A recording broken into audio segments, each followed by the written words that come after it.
Welcome to the course on Python for data analytics, machine learning and generative AI. In this video, we are going to learn about exploratory data analysis from chaos to clarity.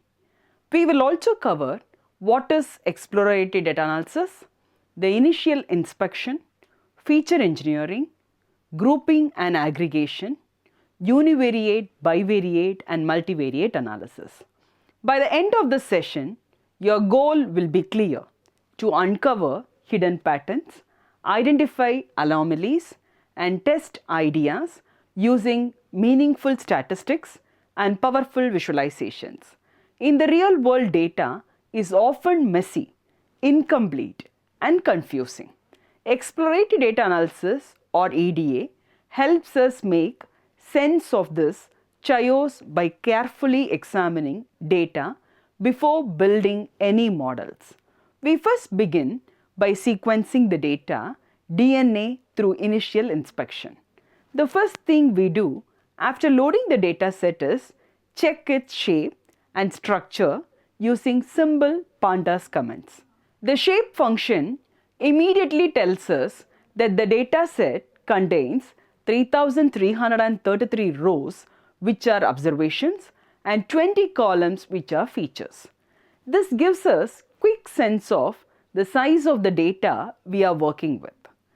Next, the info of function helps us understand the internal structure of the data set. It shows the data types of each feature, the number of non-null values, and the memory usage. From this, we observe that the data set contains a mix of data types such as integers, floats, boolean, and object variables. This initial inspection acts like a health check for our data and prepares us for the next steps of cleaning, transformation, and analysis. Let's now understand how feature engineering creates meaningful information from raw data. In the first example, the raw input is the year of manufacture, 2012. By adding temporal context, we convert this into a new feature called car age. Car age is calculated as the current year minus the manufacturing year. This is more meaningful because age directly affects depreciation, while the year itself is just a number. In the second example, the raw input is a text value such as Maruti Wagon-R LXI. By applying text extraction, we create a new feature called brand. Extracting the brand name allows us to study how pricing varies across different brands. These examples show how feature engineering transforms raw inputs into informative features that improve analysis and prediction. Now, let's learn how to ask meaningful questions from data using filtering and Boolean indexing in Pandas. Boolean indexing allows us to select specific rows from a data set based on conditions, helping us analyze particular groups of users. Let us look at the first question. What are the average statistics for users who churned? Here, we filter the data set by selecting only those rows where the churn value is equal to 1, which represents users who have left the service. Once filtered, we apply the mean of function to compute the average values for all numeric features. From the result, we observe that churned users have an average total day minutes of 2006.9, which is significantly higher than the population average. This gives us an important insight that higher day usage may be associated with churn. Now, let us move to the second question. How long are international calls for loyal users without an international plan? In this case, we apply multiple conditions together. We select users who have not churned and we do not have an international plan. From this filtered group, we calculate the maximum value of total international minutes. The result shows that the longest international call duration in this group is 18.9 minutes. Overall, filtering and Boolean indexing help us compare specific user groups and extract targeted insights from large data sets. Now, let's move to advanced analysis using grouping and aggregation techniques in Pandas. These methods help us summarize data and compare patterns across different user groups. Let us begin with the group by operation. We group the data set based on the churn variable and calculate the average of total day minutes for each group. The results clearly shows a difference between loyal and churned users. Loyal users, represented by churn value 0, have an average of 175 day minutes. In contrast, churned users have a higher average of nearly 207 days minutes. This mathematically confirms what we observed earlier. Users who churn tend to make longer or more frequent calls during the day. Now, let us look at the second technique, crosstab, also known as contingency table. Crosstab allows us to examine the relationship between two categorical variables. In this example, we analyze churn behavior against the presence of an international plan. From the table, we observe that a much higher proportion of users with an international plan have churned compared to those without one. Specifically, around 28% of users with an international plan churn, while only about 11% of users without the plan churn. This indicates that having an international plan may be a significant risk factor for customer churn.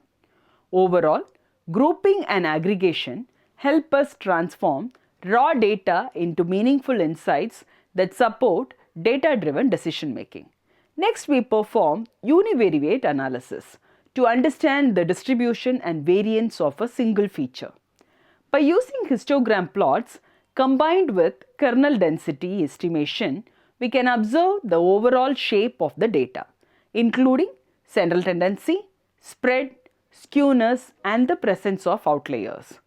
A symmetric distribution indicates balanced data, whereas a right skewed distribution where the tail extends to the right signals high value outlier. In the used car price example, the distribution is heavily right skewed due to a small number of very expensive vehicles which significantly influence the mean. Such skewness can negatively affect model performance. Univariate analysis for categorical variables emphasizing the importance of understanding frequency distribution and class balance. In classification problems such as telecom churn prediction, severe class imbalance is common, where one class significantly outweighs the other. Here, loyal customers dominate the dataset, while churned cases represent a much smaller proportion. This imbalance can make accuracy a misleading evaluation matrix, as a model may appear accurate while failing to detect minority classes. Similarly, the fuel type distribution shows diesel vehicles dominating the dataset, followed by petrol and a small proportion of CNG vehicles. Recognizing such imbalances early allows analysts to apply corrective techniques. Now we will move from individual variable to bivariate analysis, which examines how two numerical variables interact with one another. Pair plots are particularly useful here, as they visualize scatter plots between every combination of numerical features while displaying distribution along the diagonal. Through these visual patterns, we can identify linear relationships, clusters, and randomness. For example, engine size and power show a strong positive correlation, which means power increases as engine size increases, while power and efficiency demonstrates a negative relationship, where increased power leads to reduced efficiency. These relationships provide early insights into feature relevance, redundancy, and potential multicollinearity, guiding both feature selection and model choice. Now let's focus on bivariate analysis involving a numerical variable compared across categorical groups using box plots and violin plots. Box plots summarize distributions through median, interquartile ranges and outliers, while violin plots additionally reveal data density. In the wine quality example, both plots demonstrate a clear upward shift in alcohol content as wine quality increases, indicating a positive relationship between alcohol level and perceived quality. The violin plots further highlight where observations are most concentrated within each quality category. Such visual comparisons are valuable for identifying statistically meaningful group differences and for selecting appropriate predictors in regression and classification models. Multivariate analysis, where multiple variables are analyzed simultaneously to understand the broader data ecosystem. Correlation heat maps provide a compact visual summary of pairwise relationship with values ranging from strong positive to strong negative correlation. Highly correlated variables such as engine, size and power may represent redundant information, triggering the need for dimensionality reduction or feature elimination. Conversely, strong negative correlation reveal inverse relationship that can be highly informative for modeling. Understanding these interactions is essential for building parsimonious, interpretable and stable models, as removing redundant feature reducing overfitting and improves generalization. Now, let's summarize the content of exploratory data analysis, which is commonly referred to as EDA.